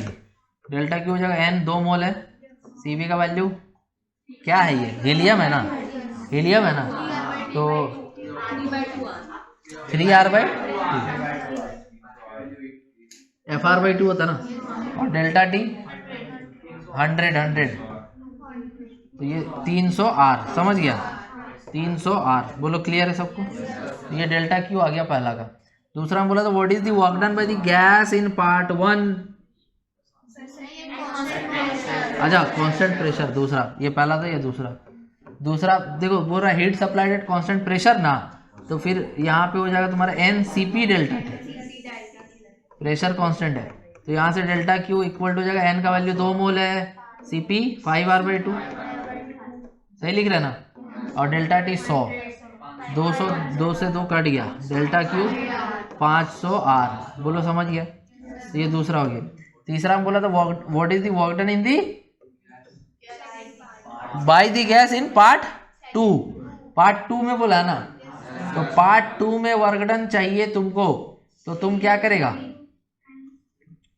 Delta Q equals to delta U plus delta W, तो डब्ल्यू इक्वल टू क्या हो जाएगा, क्यू माइनस यू। अब यहां पर क्यू का वैल्यू कितना है जी 500 और डेल्टा यू 200, 300R, तो कितना हो जाएगा 200R, बोलो सही है। इसको समझ में नहीं आया, डेल्टा यू यही है ना, यही तो है, समझ गया ना। अरे भाई यहाँ डेल्टा यू दोनों प्रोसेस में सेम ही रहेगा ना, initial point final point same है। तो तुम लोग घर जाके नोट्स लिखता भी है, अभी तक का सारा लिख लिया है। बोल रहा 1 mole of gas is expanded isothermally at 127 degree Celsius such that its volume increases 2 times. Find the work done and heat absorbed by the gas. Number of moles, 1 mole of gas, temperature है 127 बोले तो 400 kelvin है ना, kelvin में लिखो 400 kelvin, such that its volume increases 2 times, मतलब initial volume था तुम्हारा V और फाइनल वॉल्यूम हो गया 2V। देन वर्क डन बताइए और heat absorbed by the gas, work done and heat absorbed by the gas, ये दो चीज हमको यहाँ निकालना है। देखो हम इसको बना रहे हैं, ठीक है। सबसे पहले तो आइसोथर्मल प्रोसेस है ना ये, तो आइसोथर्मल प्रोसेस का वर्क डन क्या होता है, nRT ln V final by V initial. तो यहाँ पर n का वैल्यू कितना 1 मोल, R का वैल्यू 8.3 ले लो, टेम्परेचर हो जाएगा 400 केल्विन, और ln V फाइनल कितना होगा जी 2V, ट्वाइस हो चुका था V इनिशियल V। तो यहाँ से वर्क डन आ जाएगा 1 इंटू 8.3 इंटू 400 ln2 का वैल्यू हो जाएगा 0.609, log 2 नहीं है ये ln2 है, 2.303 से मल्टीप्लाई करते हैं ना log को, तो वो चेंज हो जाता है ln2 में। कितना आ रहा है इसका वैल्यू,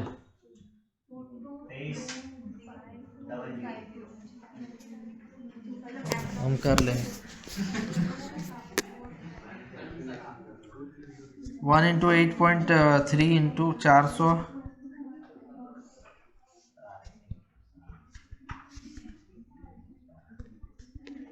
2022 इसका आंसर।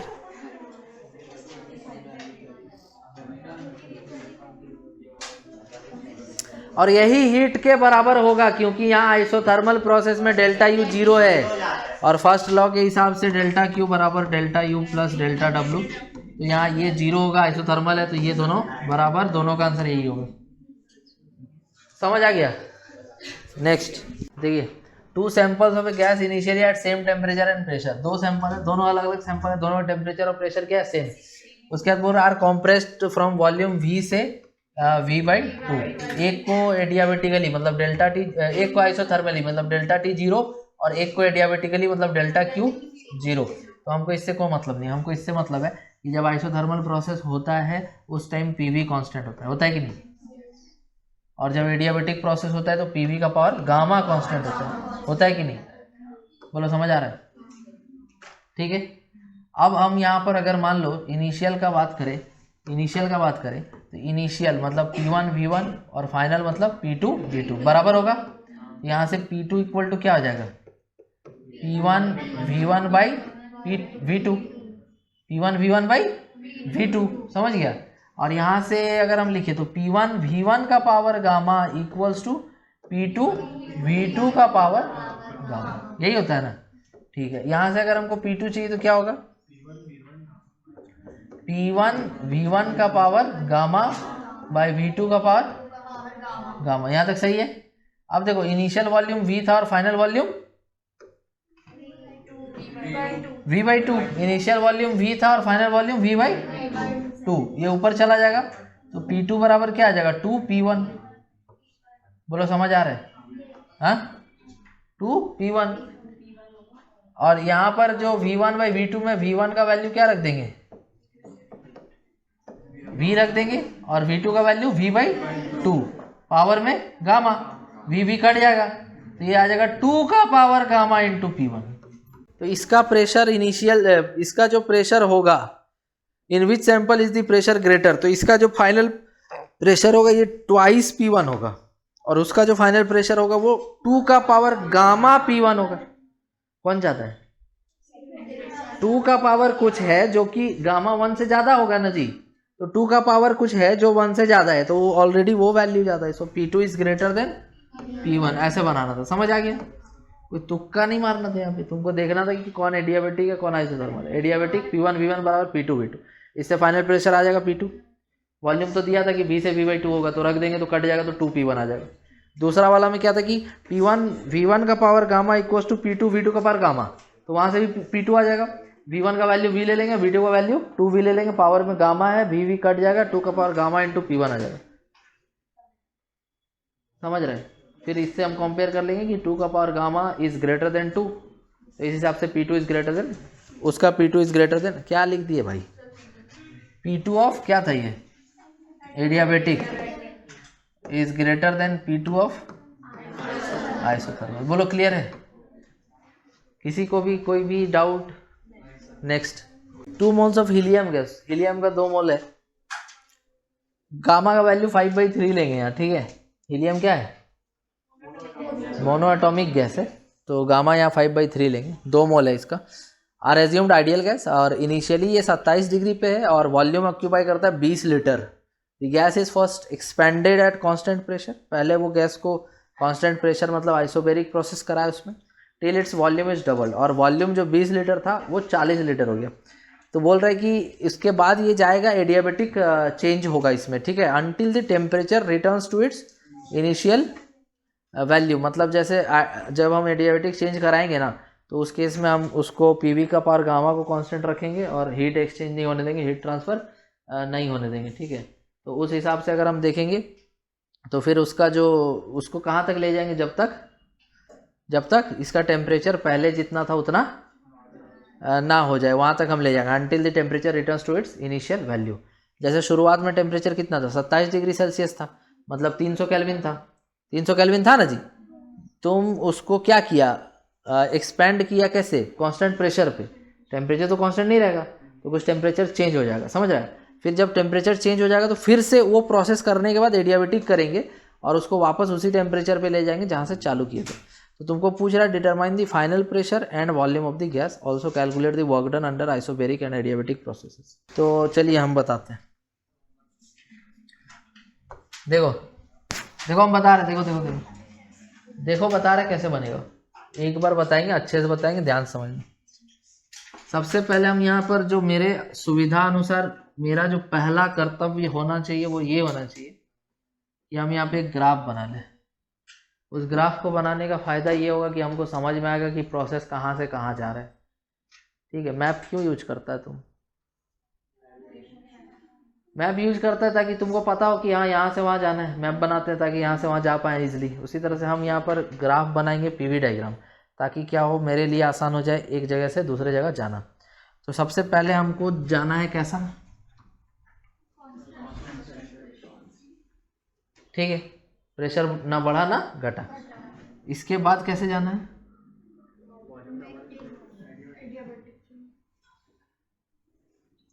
बस यही 2 ग्राफ होगा इसमें।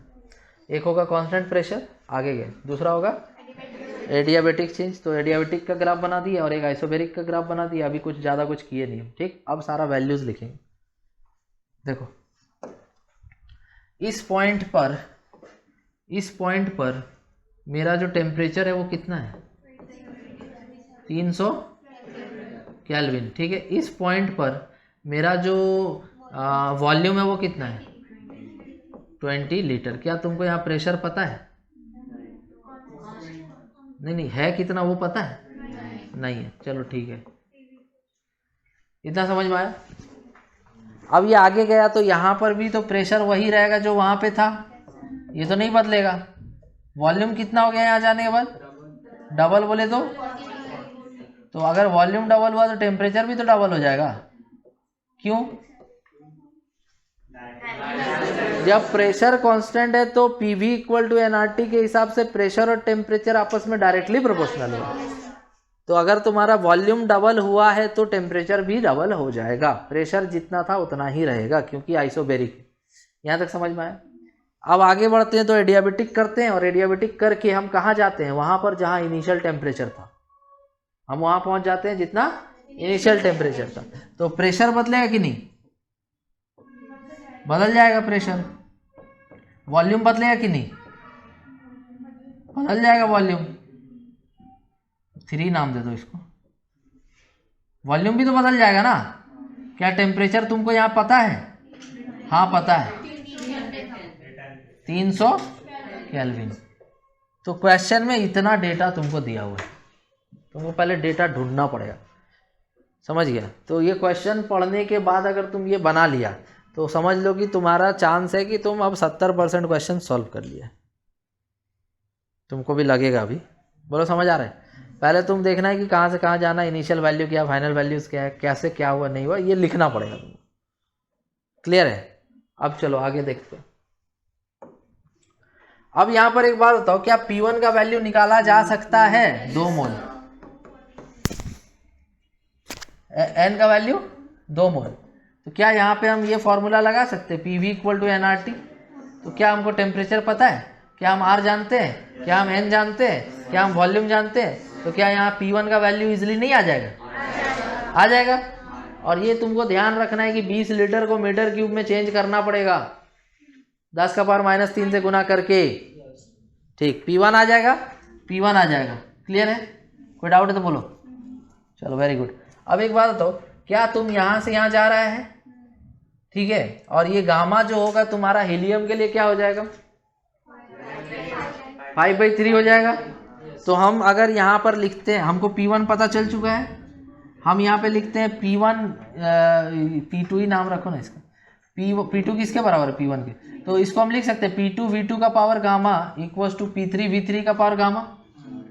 लिख सकते हैं ना। तो हमको गामा पता है, हमको P2 पता, हमको V2 पता है, लेकिन हमको P3 V3 पता नहीं है। दैट मीन्स कि बिना V3 निकाले तो आगे प्रोसेस बढ़ नहीं सकता, V3 पता करना ही पड़ेगा है। तो V3 कैसे पता करेंगे? क्या तुमको टेम्परेचर पता है?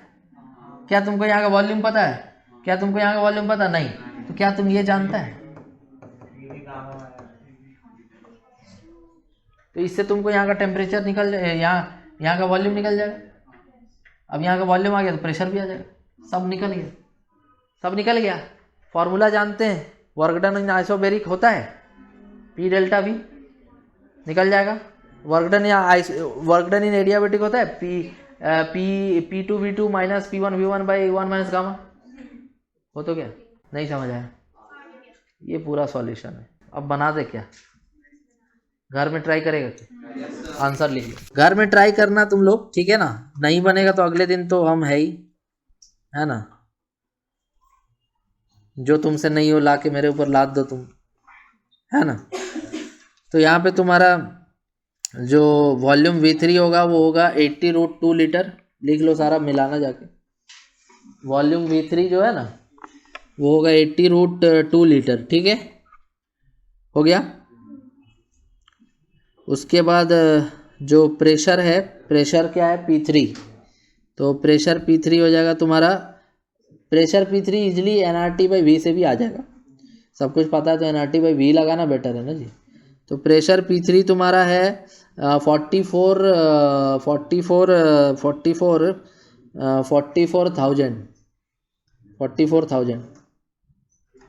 पास्कल, ठीक है, 44,000 पास्कल। उसके बाद P3 पता चल गया हमको, और क्या बता दिए तुमको? V3 बता दिए, है ना। और लास्ट में जो वर्क डन होगा तुम्हारा वर्क डन आइसोबेरिक में लिख लो 4980 जूल, 4980 जूल। और जो वर्क डन इन एडियाबेटिक होगा वो होगा 7470, 7470। तो ये घर जाके ट्राई करके देखना तुमसे बन रहा है कि नहीं बन रहा है, ठीक है। बोलो समझ आई ये? घर जाके ट्राई करेगा ना, पूरा मेथड बता दिए। चलो मिटाते इसको, नहीं होगा अगले दिन बताएंगे। देखिए यहाँ पे बोल रहे हैं 2 मोल है, एन का वैल्यू कितना, 2 मोल हीलियम है, तो गामा का वैल्यू क्या ले लेगा, 5/3 ले लेगा, monoatomic. Under a cyclic process as shown in the figure, assuming gas to be ideal, calculate the following quantities in the process. Net work done. देखो ये पीवी डायग्राम नहीं है भाई, तो इसका एरिया मत निकालने लग जाना तुम,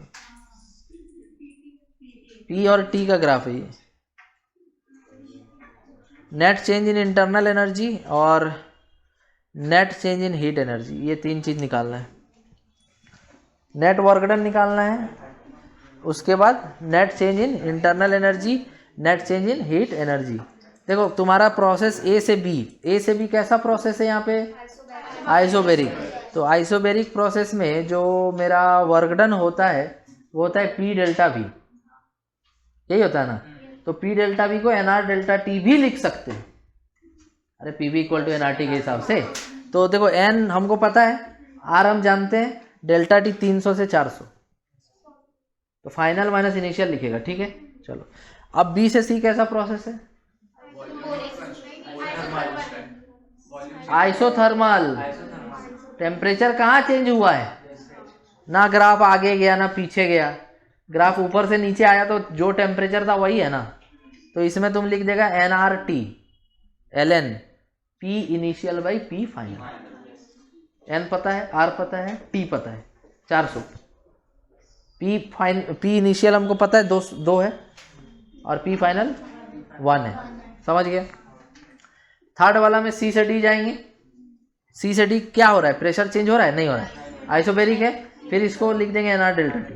डेल्टा टी में तुम 300 माइनस 400 करेगा, 400 माइनस 300 नहीं करेगा तुम, फाइनल माइनस इनिशियल करेगा, नेगेटिव वर्क है ये। डी से ए जाएंगे, क्या कांस्टेंट है, टेम्परेचर। फिर से लगा देंगे N R T L N P initial by P final. बोलो क्लियर है, सब निकाल देंगे, प्लस माइनस देख लेंगे।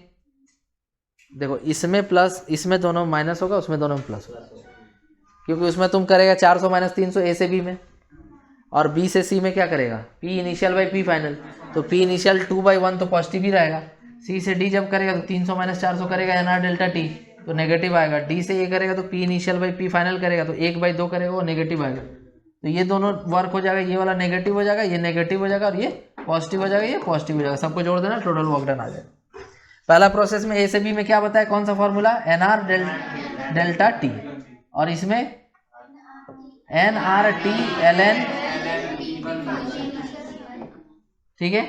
इसमें एन आर डेल्टा टी, इसमें N R T L N P initial by P final. बोलो समझ आ रहा है। तो ये सब करके सब जोड़ देना, टोटल वर्क डन आ जाएगा, क्लियर है। दूसरा, net change in internal energy क्या होगा, जीरो हो जाएगा, क्योंकि ए से चालू किए तो ए पे ही तो आगे, ए से चालू किए तो ए पे ही तो आगे, तो initial point final point same है, तो डेल्टा यू जीरो।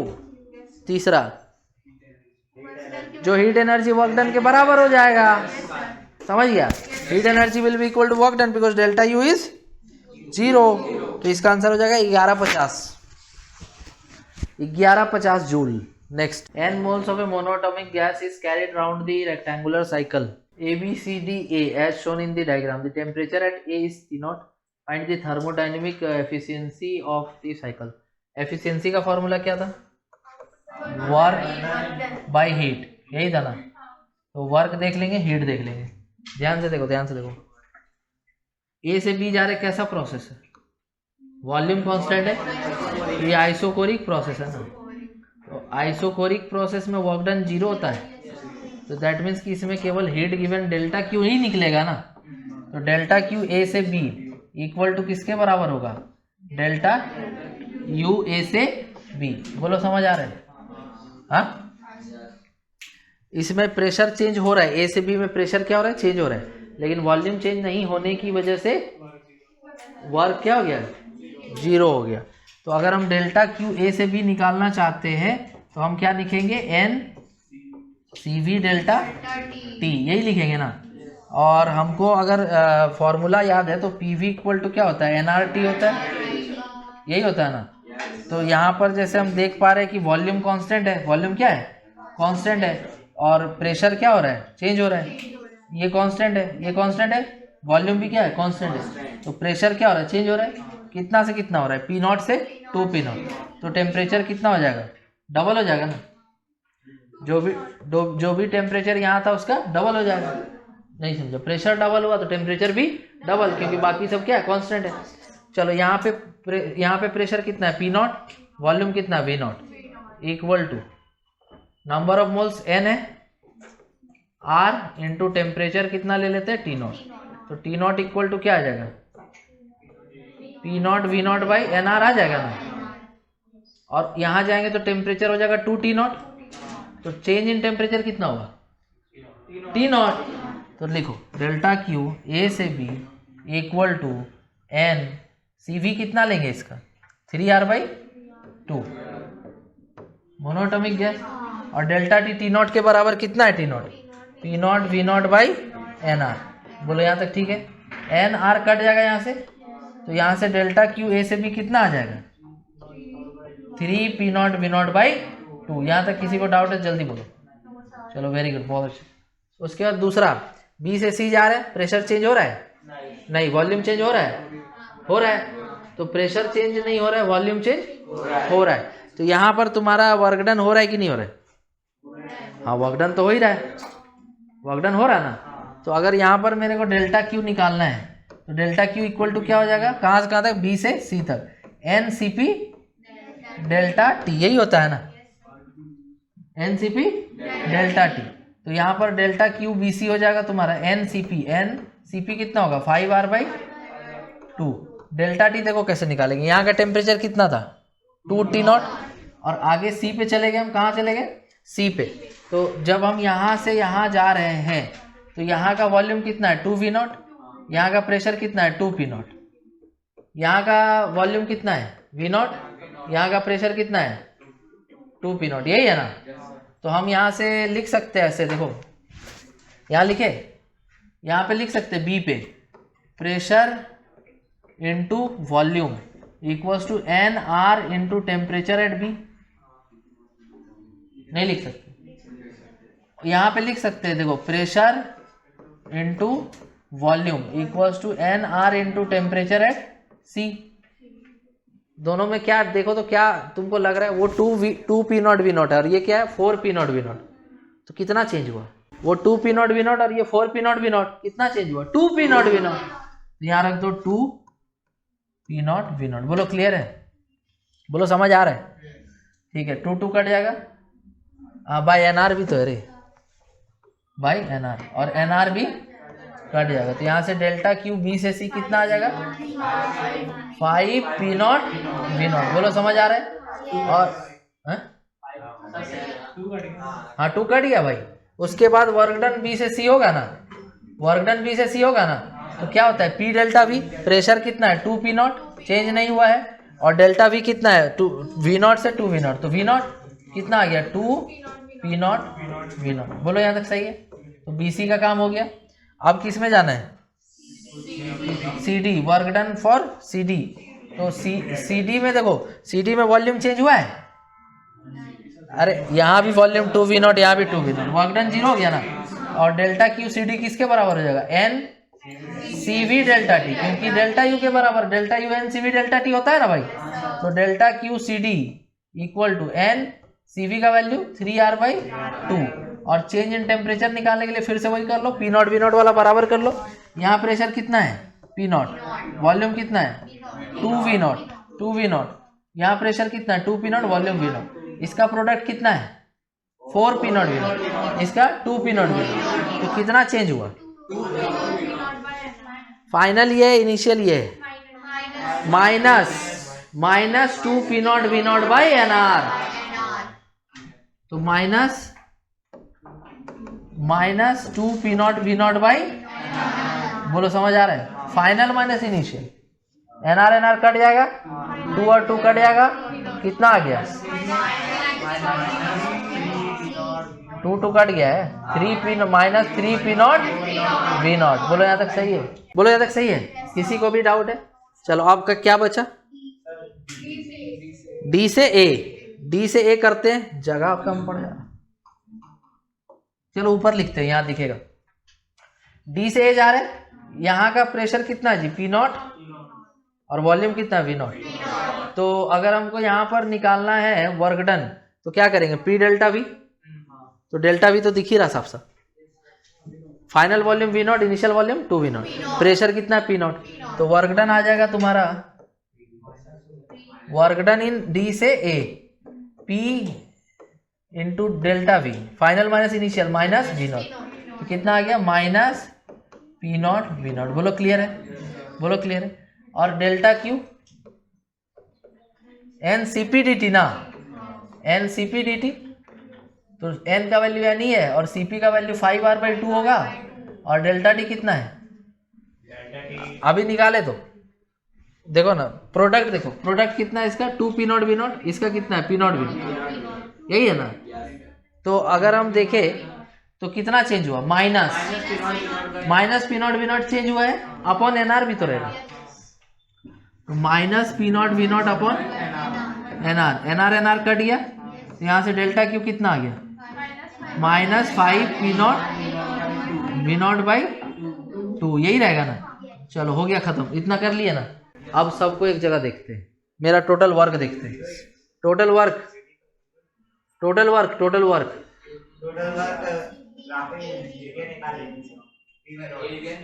हाँ एरिया निकाल लो, आ जाएगा। एरिया निकाल लो, पीवी ग्राफ एरिया निकाल लो, आ जाएगा। अभी तुम हमको ये बताओ कि टोटल हीट कितना है? देखो पहला ए बी हीट ये वाला है, फिर बी सी हीट कौन सा है? ये वाला है, फिर सी डी हीट कौन वाला? ये वाला है, और फिर कहाँ गया एक और? ये। तो देखो ये 3 P not V not by 2 है, ये 5 पी नॉट वी नॉट है, तो 5 दूनी 10 और 3 13। नहीं समझे? तो 13 P not V not by 2। बोलो क्लियर है? कहाँ रे 7?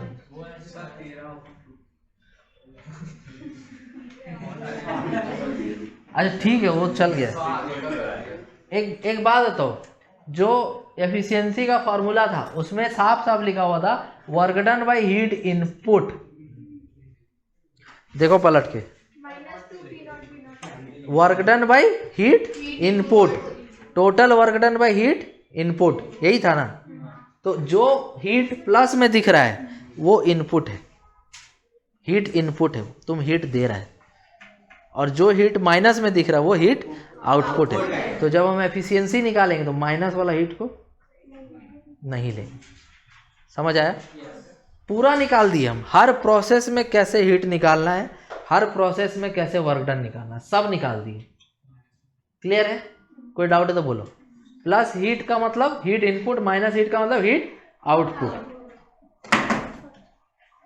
ठीक है? अब देखो ये हटा देना पूरा, याद रखना ए से बी में कितना था रे? 3 P not V not by 2, B से सी में कितना था? 5 P not V not by 2। चलो देखो, हाँ याद रखना क्या था दोनों। तो ये तुमको पूरा बताती है डिटेल में, ए से बी में कैसे जाना, बी से सी, सी से। हाँ रुक भाई, चलो हीट जो था ए से बी में कितना था? 3/2 पी नॉट वी नॉट, और जो हीट मेरा बी से सी में कितना था? 5, और वर्क डन जो होगा एरिया कितना हो जाएगा? देखो इसका लेंथ कितना है? वी नॉट, और इसका लेंथ कितना है? P nought. तो लेंथ इंटू ब्रेथ करो, पी नॉट। बस इतना ही निकालना है इस क्वेश्चन में। हाँ नहीं समझा? क्योंकि बाकी देखो हीट हमको इसमें पॉजिटिव मिलेगा, इसमें पॉजिटिव मिलेगा, इसमें हीट क्या मिलेगा? नेगेटिव, इसमें हीट क्या मिलेगा? नेगेटिव। वर्क डन निकालना, एरिया निकाल देंगे। अगर हर एक स्टेप का वर्क डन निकालना तो जैसे बताया वैसे कर लेना, आ रहा समझ में? लेकिन अगर इस क्वेश्चन को एग्जाम में हमको सॉल्व करना है तो हम क्या करेंगे? डायरेक्ट हीट देखेंगे किसमें पॉजिटिव है। इसमें वॉल्यूम बढ़ा है, सॉरी इसमें प्रेशर बढ़ा है, इसमें प्रेशर, इसमें वॉल्यूम बढ़ा है, इसमें प्रेशर घटा है, इसमें वॉल्यूम घटा रे, इसमें प्रेशर बढ़ा, प्रेशर बढ़ा ना। तो किसी गैस को हीट करो तो प्रेशर बढ़ेगा ना, और गैस एक्सपेंड करेगा तो वॉल्यूम बढ़ेगा ना। आ रहा समझ में? अगर हम किसी गैस से हीट निकाल लें तो वो प्रेशर घट जाएगा उसका। किसी गैस को कंप्रेस कर ले तो उसका वॉल्यूम घट जाएगा। इन दोनों केस में मेरा हीट गिवन नहीं है, क्या है? Heat taken.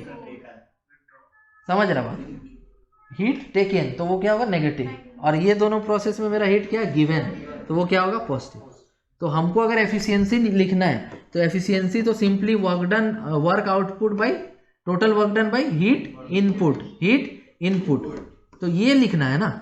तो हम केवल ए बी का हीट निकालेंगे और बी सी का। ए बी का हीट कैसे निकालेंगे बता दिए, बी सी का हीट कैसे निकालेंगे बता दिए। इसके अलावा और कुछ भी नहीं निकालना है। उसके अलावा क्या निकालना है? Work done. वर्क डन कैसे निकलेगा? Area, area length into breadth. तो बन गया। बताओ टोटल वर्क हो गया पी नॉट वी नॉट, और टोटल हीट 5 दूनी 10 3 13 P not V not by 2। यही हुआ ना। तो ये कट गया तो क्या आ गया? 2/13। 2/13 मतलब एफिशिएंसी को 100 से गुना करते हैं ना, तो 200/3 मतलब कितना? अच्छा 200/13, 200/13 नहीं रे, 9 कैसे होगा? हाँ वही उसी के आसपास। 200/13 15.4, 15.4। बस इसका सॉल्यूशन अगर करना है तो इतना ही है। अगर इस क्वेश्चन को सॉल्व करना है तो इतना ही है। लेकिन अगर तुमको पिछला वाला मेथड सीखना है तो जरूरी है सीखना, क्योंकि हमको एक स्टेप का वर्क डन कैसे निकालेंगे, एक स्टेप का हीट कैसे निकालेंगे, किसमें पॉजिटिव आएगा किसमें नेगेटिव आएगा। तो पिछला वाला भी सीखना है और ये भी सीखना है। तो आज का क्लास यहीं तक। अगला क्लास में ये पढ़ेंगे।